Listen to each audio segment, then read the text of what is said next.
so many closures in the downtown cores because you got all these nut jobs walking around that are whacked out on drugs, period. You want to call them homeless? That's fine.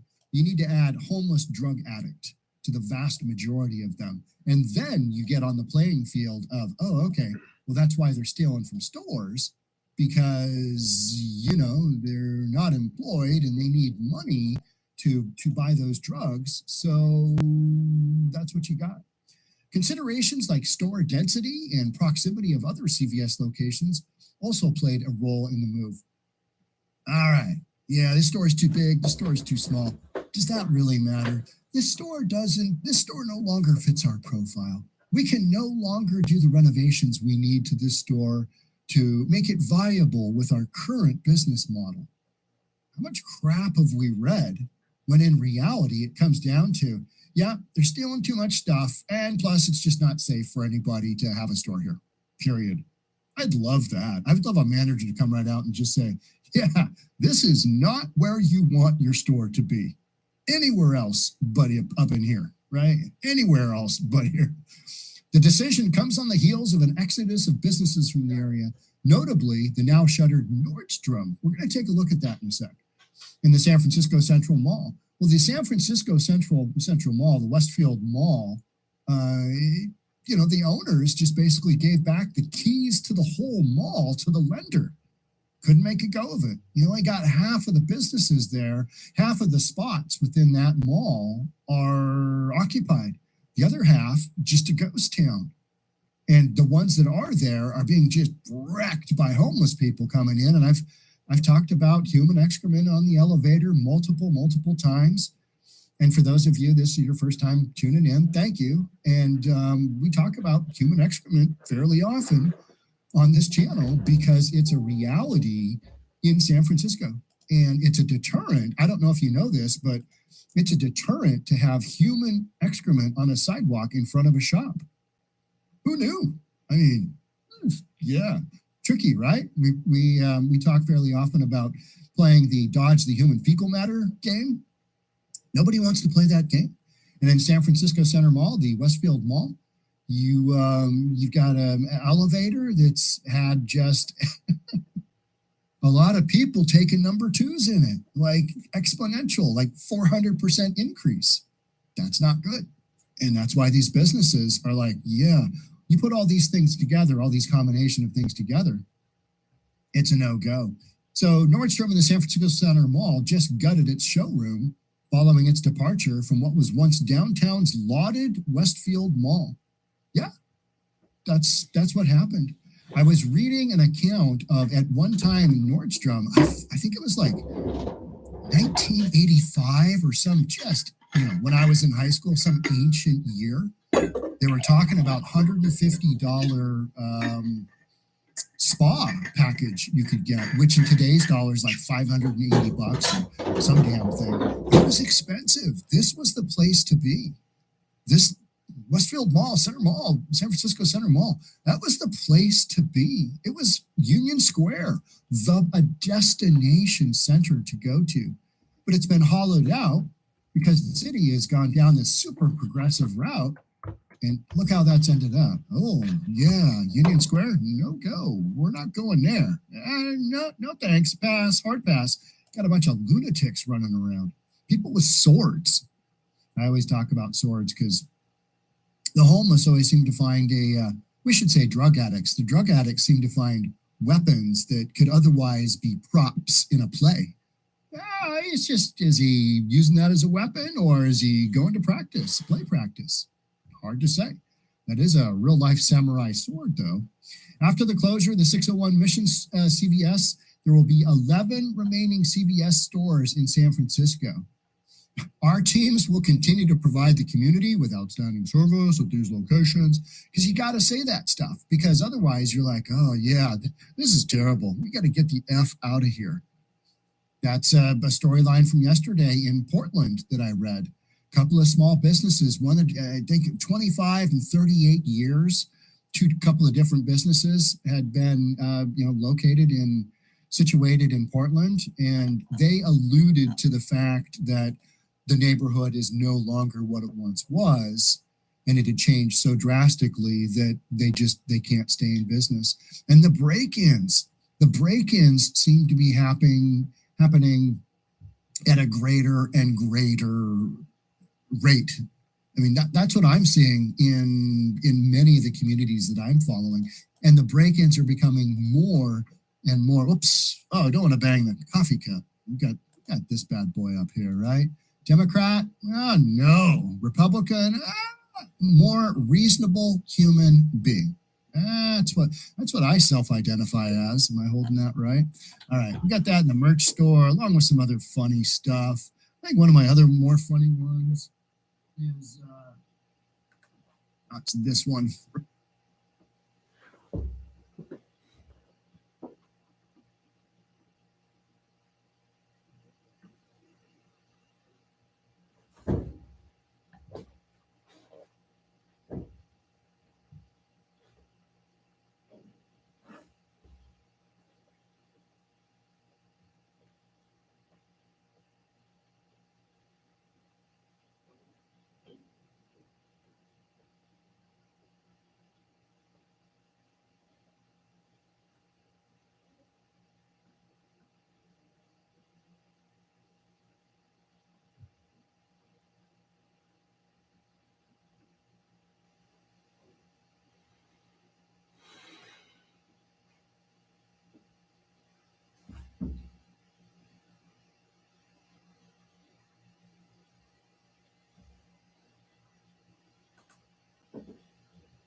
Now, here's an entertaining one that I think a lot of you guys will appreciate.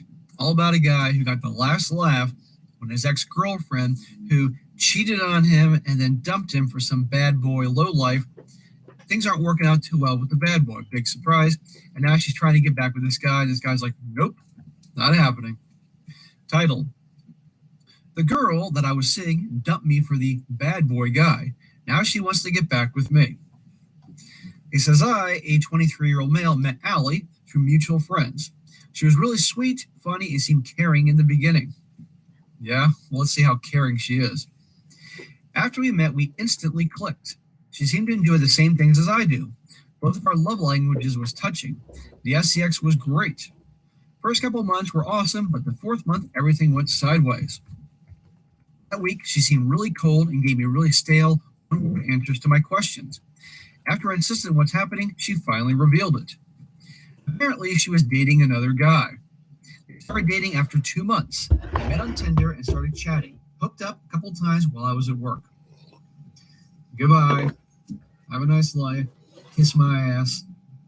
Says dating her 4 months. You heard the beginning. She was sweet and funny and caring in the beginning. And the sex was great. But meanwhile, halfway through the relationship, she started hooking up with another dude. I was really pissed since I always thought that there was something special between us. I took her to concerts, festivals, movies, and a 5-day vacation on a city near us that has a great beach. Smack. All that for a chick you barely know for a few months? No. After you hook up, then you can start feeding her.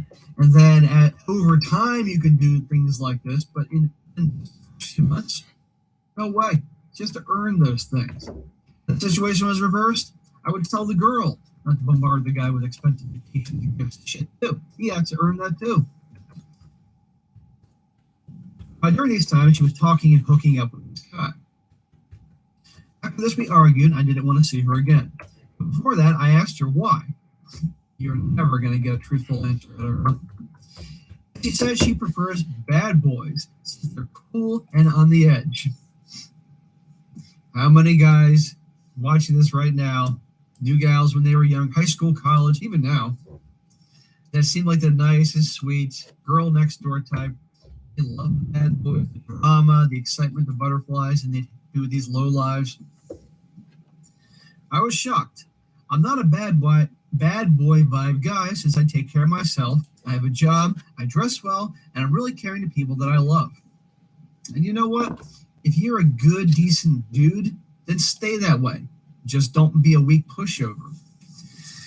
During my childhood, my mother always told me to be polite and caring to people, especially the girls that are in my life. Thanks, Mom. You really helped me here. Was your mom a single MOM? I have to ask. This is why I tell you guys, don't take advice from women, especially your mothers, about dating, relationships, pickup, anything in the spectrum. It's only going to hurt you. Either they're raising little perfect gentlemen on purpose, or they don't get it. So she walked off saying that she doesn't want to see me again. She said that to you? Even after all that, I didn't yell or curse. I just blocked her from everywhere. Good for you. Don't give her the drama that she wants. Fast forward to 3 months, my close friend came to town to visit me. I told him that there's a local coffee shop, which is really sweet, and we went there. After I sat down and looked to my left, I saw her with her bad boy boyfriend. This guy was on his phone all the time. Wasn't even talking to her, and he looked really dumb. He wasn't wearing pants. He was wearing pants that looked like trash bags. She waved at me, but I didn't, and after a while, they left. Sounds like a fucking bum.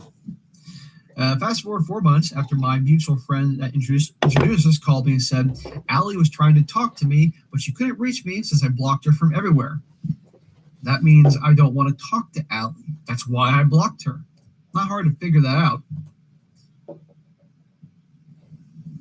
I told my friend that I didn't want to talk to her, but she said Allie really needed to see me. I don't give a shit. I asked her why, and she said that she and her boyfriend had a big fight.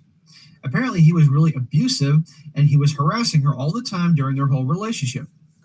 Again, not my problem. I was great to her. Look how she treated me. Why do I give a shit? Now she wants to return to me. My initial thoughts was yelling karma from the top of my lungs.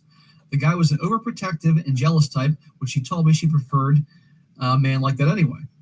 Since everyone knows me as a polite and caring guy, my friend thought I was going to come in like a hero and save her from that situation. Of course, that's their perception of you. And by the way, this friend that he says here that introduced him is a chick. So of course they're going to expect to be the white knight to save her. No. He was a great guy to her, and look how she treated him. So you think if he takes her back that she's going to be any different? No. She'll initially appear grateful, but it's only a matter of time before she'll get bored with him treating her like a human being and him actually being a decent, upstanding citizen with a job and not dressing with garbage bag pants or whatever he wants to call it and being a decent person. She'll get bored with that. And she'll do the same thing again. You never take back an ex, especially one that did something like this. Honestly, I could care less. And I told her that which she was surprised and didn't believe me. I told her I was perfectly honest. At this point, I didn't want to date any girl. After Allie, I've had some hookups and one-nighters from the clubs, parties, etc. And now I think about it, I dodged a bullet. Darn right, you dodged a big one. One could argue she did you a favor. I mean, I'm sure that hurt and felt humiliating, but yeah, because you could have been with her for way longer and not found out. But you know what? This has happened to so many guys. And it's happened to me when I was much younger in the high school, college era, And smart enough, you look at the situation, particularly you realize this happens a lot. You're like, you know what? She did me a favor breaking up with me for that scumbag loser. But you don't take these types back. And a lot of women will cry and carry on and hope and try to wear the guy down and take her back. And a lot of guys sadly will. And the same thing will happen again. You do not do that. You can hope that maybe she learns her lesson, and the next time around she doesn't do it. It's not your problem. But you don't. What happens to all the white knights? They get slayed. So good for him. And it's interesting how he said lately I've been doing one-nighters and hookups. Being truthful about that. This nice guy is now evolving into kind of a Chad. Is have some of the bad boy traits, but still be a decent guy. Okay. You check girls and their BFs. You put your needs first. So approval sinking and all that. But you still be a good guy and all that. And you find that sweet spot and you're going to be in a good place. So I find it so funny, these stories, when these girls pull this crap and then guys like this are strong and said, nope, not happening. So anyhow, guys, this is how you handle the situation. So, but remember, your relationship, guys, you start off with a girl, don't bombard them with gifts and attention and all and vacations, all that stuff. She hasn't earned it yet. That takes a long time. That's, in a woman's perspective, behavior that's approval seeking. I got to buy my way, or by doing all that, showing your hand how much you're into her. A guy shows his hand how much he's into her. She gets bored and she chases after a guy who she doesn't quite know how much he's into her, like the bad boy type. That'll bring her drama and turmoil and the butterflies, like pterodactyls flying around in her. So good for this guy. Lesson learned.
Rebecca is with us. Hi, Rebecca. How are you? Hi, I'm doing great. Thank you so much for taking my call. Sure. What's up? All right, are you sitting down? This is a big one, Dave. Okay. Okay, so my husband is a dentist. I'm a nurse practitioner. Our annual income is about $330,000 a year. In 2020, I opened up my own practice with zero debt because I'm extremely debt averse. I drink the Kool-Aid, although I'm not good at following through. I wish I was better, but we'll get there. So obviously, starting out the practice, didn't have a lot of income with that, so we really were relying on my husband's income. But now I'm starting to bring in an income for our family. So our house payment is $2,800 a month. We have over $500,000 in student loans. We have no other debt. We've already paid off over just $100,000, but it has taken us 4 years to get to this point. We were hoping that by 4 to 5 years after my husband graduated, we'd have it all paid off. But like I said, we're not so great with the follow through. So here's the deal. My husband's So let wanting me to buy stop me just a into. second. Let me ask you one clarifying Okay. question. Okay. Your practice is now taken off. What is your husband make? So my husband makes. We were looking. What are you gonna make this year? 330 is what we're thinking. Okay. And what are you going to make now that the practice is moving? Well, I'm hoping right now I've been bringing home consistently for about the last 3 months between 2 to 5K, depending on, I just go off of a percentage of my. What do you think you're going to make in the year? What do I think? 2022? I'm going to make 100,000. I think you ought to. And then the next year you're going to make 150. Yes, 100%. Okay. That's realistic. Okay. So you have a $430,000 income in 2022. Yeah, Okay. You've never had that before. never. So we don't need to throw you under the bus so much for not following through in the past. Maybe a little, but not so much. Okay. I mean, you never really had an income above 200, but much before this year, right? No, Okay. never. No. So your income's legitimately doubled this year. Legitimate, yes. Yeah. Okay, good. You guys are, that's, Are you ready? the good news is you have a really big shovel while you have a really We big do. hole. But here's the kicker, Dave. I need this advice because my husband and I are on different aspects of this. So he wants to buy into his practice. And we're only going to buy you're 50%. broke people. You don't buy into practice when you're broke people. Okay, thank you. Absolutely not. It's unwise. I know. It's not just a Dave Ramsey I thing. agree. It's just, it's financially unwise. You can't walk around with your head in the clouds acting like you have $500,000 in student loan debt, acting like you don't have any debt. I Like know. a dentist, this is a dentist disease. I swear to God, of all the doctors I work with, dentists go into more debt than all of them put together. They go for, Right. because for some reason a dental degree is more. I don't even understand that. It is. But I mean, That's I the meet a most lot of dentists that are 300 to 400 in student loan debt, and then they want to go another 300 to 500 in and buy into a practice or build a practice from scratch and go buy all the equipment, one of the two, and try to do it all at the same time and walk around acting like, where do they teach you in dental school that $1 million is a great thing to be in debt